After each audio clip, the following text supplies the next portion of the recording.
I'm gonna make sure y'all know now.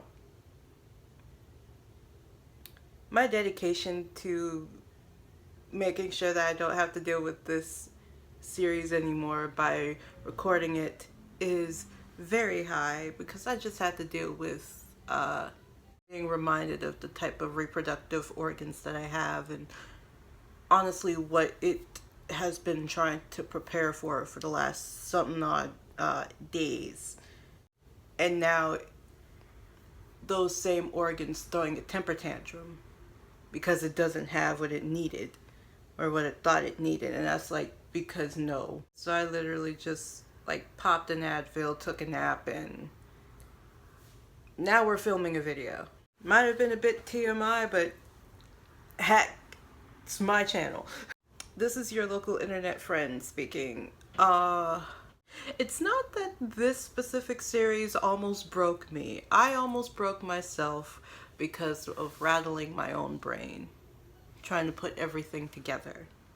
Essentially, I am currently having to deal with this problem of, I know exactly what I want to say. It's just my brain has to figure out the words that I would need to say to explain it. And that itself is already using up a lot of brain power. Full recap. We have already talked about essentially the storyline of Agust D. So now this video specifically is going to be answering, what does all of that mean? Why tell that specific story? And before we actually get into the answer to that question, I did speak upon the whole difference between the character and the narrator of Agust D. Now, while the character can do pretty much whatever they want, which he did, the narrator essentially created such a character to be able to do whatever they wanted. If anything, the name Agust D was originally created as kind of like another name to go ahead and put his more,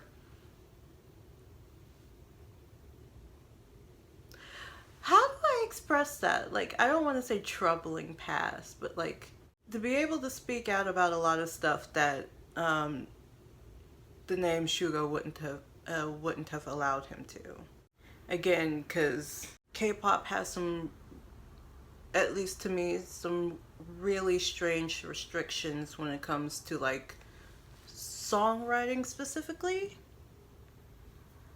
among other things. So in my mind, it was probably best.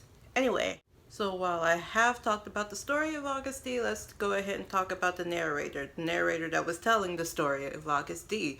Anyway, we start off with the first mixtape / album, Agust D.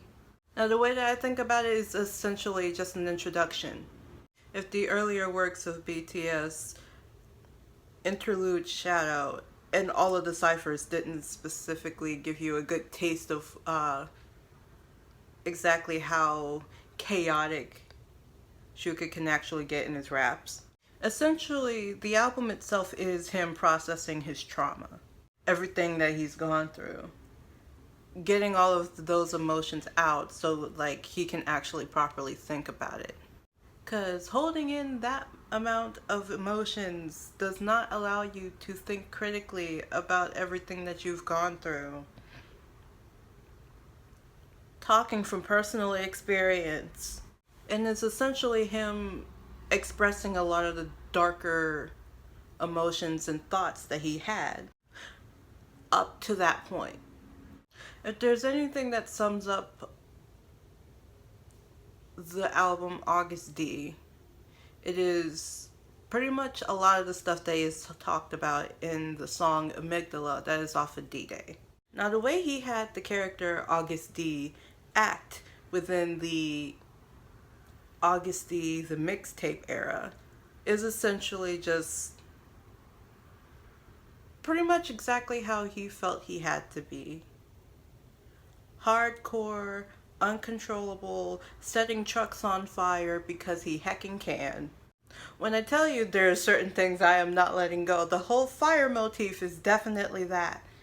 But also allowing him to go ahead and essentially brag about a lot of the stuff that he has been able to achieve.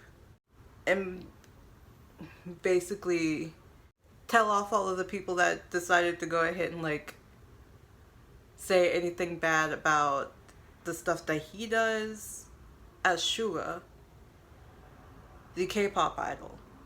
One, simply because pop idols or anyone in the pop music industry specifically ends up getting a bad rep because of how they end up, who they end up advertising pop music to, mainly.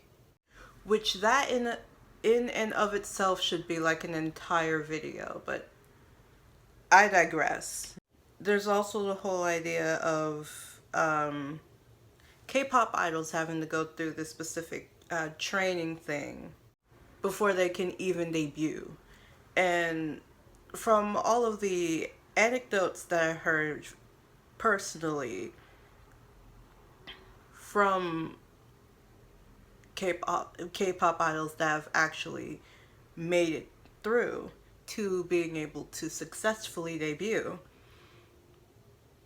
rigorous training, and sometimes like in poor conditions. Like, y'all don't understand. That itself could be traumatizing. The thing that I'm trying to get to is the idea of other people thinking just because they are K-pop idols, it means that they didn't actually do work to get to where they were. And that is like completely false. So after telling all of the stories that he felt like he needed to tell, expressing his emotions, and essentially how he felt he needed to act and or react to things through the character of Agust D, we now move on to the mixtape D2, which is basically, okay, now that I've gotten all of that out of my system, what do we do now? And while part of him was still trying to hold on to the mask or persona of Agust D, simply because Agust D as a persona was created as an aggressive protector, someone who would be willing to set everything on fire just because he can. And that specific phenomenon is pretty much common to anyone who's had to go through traumatic experiences and had created a completely different persona in order to have survived said traumatic experiences. However, by the end of D2, he gets to the idea of figuring out exactly the type of person he would want to be, and that he would essentially have to let go of the aggressive protector who is now trying to essentially control everything and is essentially taking the fun out of the work that he has been doing. So even after all of this processing, he decides that he's not going to go ahead and continue to act the way that he did, and actively does things and says things mainly to himself, but also giving us, the listeners, bits and pieces of advice through this as a way of reminding himself, this is what I want to do. This is the person that I want to become. And with all of this comes the battle of egos, essentially the person that he wishes to become and the person that he has been this entire time. Or better explained, who he wants to be versus who he wants to be and or is versus who he needed to be to survive. And though within this music video for Deshuita, he technically, the person that he wants to become and or is naturally, does end up winning the fight, the battle itself is far from over. And now we finally get to D-Day, you know, the actual album that was released recently, which while also being itself a retrospective album, on everything that he's talked about in the last two mixtapes. It's answering a bunch of questions that he essentially asked himself in the last two mixtapes. Specifically, a lot of the questions that come up in D2. And it gives off conclusive answers, but like stuff that you can also just, that he'll probably be able to build on and like get very specific with defining for himself later on. Like, love itself doesn't really have a definite answer, mainly because it's similar to people in that way. Or the idea of you don't always have to act strong, you can go ahead and just be. Which, once again, that kind of feels like a personal call out. And the last one, which I will probably be getting into a completely different video, people's views can be skewed by however they believe things to be. Specifically if they don't end up thinking for themselves. The example that I want to go ahead and use will also kind of be like a small look into one of the video ideas that I'm currently working on. And that is essentially, if it wasn't for the fact that I was extremely curious in K-pops in general, but in Blackpink specifically, I probably would have just listened to the opinions of other people and how they're like, oh, but Blackpink doesn't really deserve your attention. Like, they've became this successful somehow, and honestly, I am now curious as to how. Does that mean I will be doing my own retrospective in the questionable public opinion on Blackpink? Yeah, that is definitely something I am currently working on. Getting back to the album though, D-Day, we have yet another fight with his former ego in the music video for Hagum, where he's letting go of his hard exterior ego while rapping about freeing everyone from ridicule of certain taboos and going against certain unnecessary rules. And essentially just having fun being the chaotic neutral he has become. Poking people in the eyes with chopsticks, stealing tangerines, setting fire to money. It's wild, man.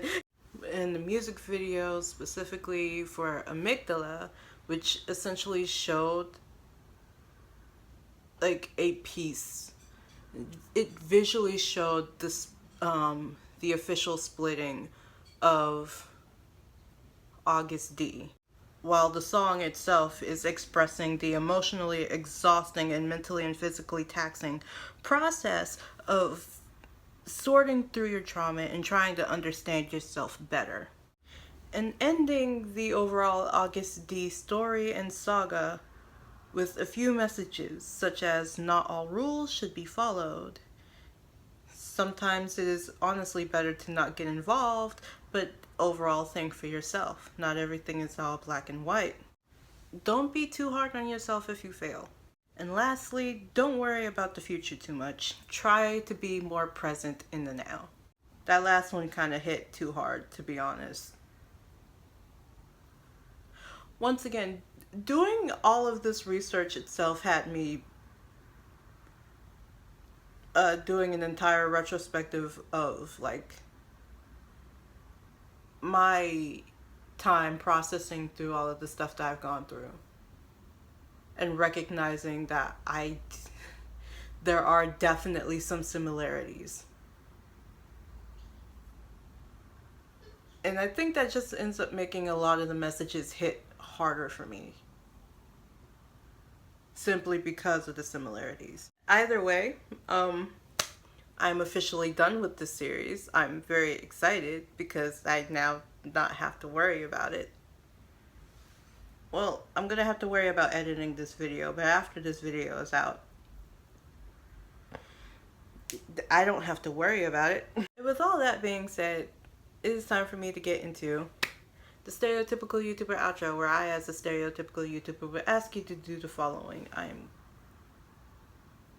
losing my patience with myself. Please don't forget to like, share, subscribe, hit the notification bell to be notified of whenever I post, and put any type of questions, comments, concerns, or ideas for future videos in the comments section down below. Oh my gosh, my brain hurts.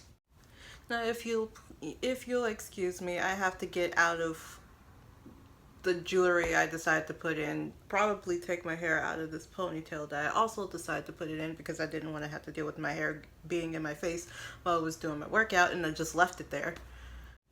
And either crawl up into a ball under covers, or try to completely forget that I now have even more editing to do as this video continues. Okay. This is your local internet friend signing out with a tired brain again.